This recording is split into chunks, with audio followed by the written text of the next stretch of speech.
Саламатсыңарбы? Мен Сырадай Савинсамын. Социалдык желелерде мени Савинс эже, же болбосо Сава эже, же болбосо Сава апа деп таанышат. Мен бүгүн силерге нанды ачыткыга жасоо жолун үйрөтөм. Ачыткыга эме кылыш үчүн 1 литр сүттү ысытып алабыз. 1 литр süt. 1 литр sütkө 1 литр sütkө 1,5 килограмм un, 1 чай кашык туз. Тузду кошобуз. Тузду уябыз. Анан ачыткы кошобуз. Мен ачыткыны дайыма муздаткычта сактаймын. Себеби өтө ачып кетсе, мындай үйдүн температурасында сакталса, наныңар ачуу болуп калышы мүмкүн. Ошондуктан жаңы сактаймын.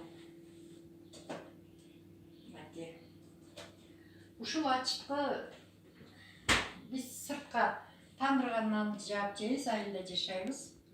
Ошондуктан бул бизге 20 нанга ылайыкталган ачыткы. Биз мына 1,5 кило ун силерге көрсөтүп бериш үчүн духовкага эле пышырабыз. Ошондуктан 1,5 кило унга чемелеп ачыткы алабыз. Мына ушунча болсо болот. Мен Көтүрүң.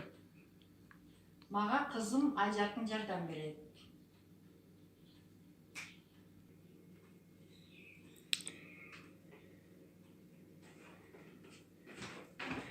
Ачыткыны эзебиз. Аябай жакшынакай кылып эзебиз. Бат-баттан эме кылсак, камырыбыз муздабай турган болуш керек да. Температурасы бирдей болуш керек. Көпкө чейин шашпай камыр кылсаңар, камырыңар муздап калат. Ошондуктан бат-баттан кылыш керек.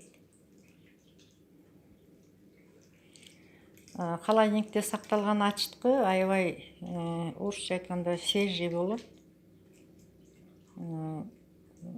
Мындайча айтканда бактериялары дагы жаңы болот да. Наныңар ачуу болбойт, же болбосо эгерде ачыткысын көбүрөөк кошсо, же болбосо ачыткыны сыртта сактаса, жылуу жерде ачыткы ачуу болуп калат дагы, нан дагы ачыткычтанып калат. Эгерде бизде эме деп коет, дүмбүл ачыткы деп коет да, андай каттуу ачыган эмес. Чымыраак болуп кетпеди? Унду салабыз. Азыр 1 литр сүткө 1,5 кило un болду. Камырыңар өтө жумшак эмес, өтө каттуу дагы эмес болуш керек. Ошо мен айткандай биз айыл жерде турабыз, саан уйларыбыз бар, биз сүткө жууруйбуз да.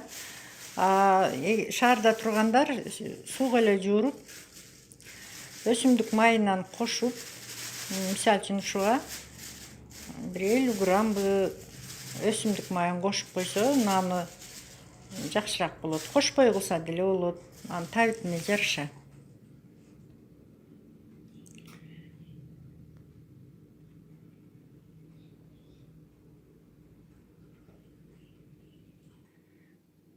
Камырыбыз даяр болду. Жумшактыгын көрсөтүп кой.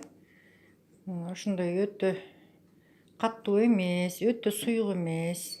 Ундар дагы ар түрдүү болот. Кээ бир ундар суюктукту көп талап кылат. Эгерде суюлуп баратса, кичине un кошуп коесуңар.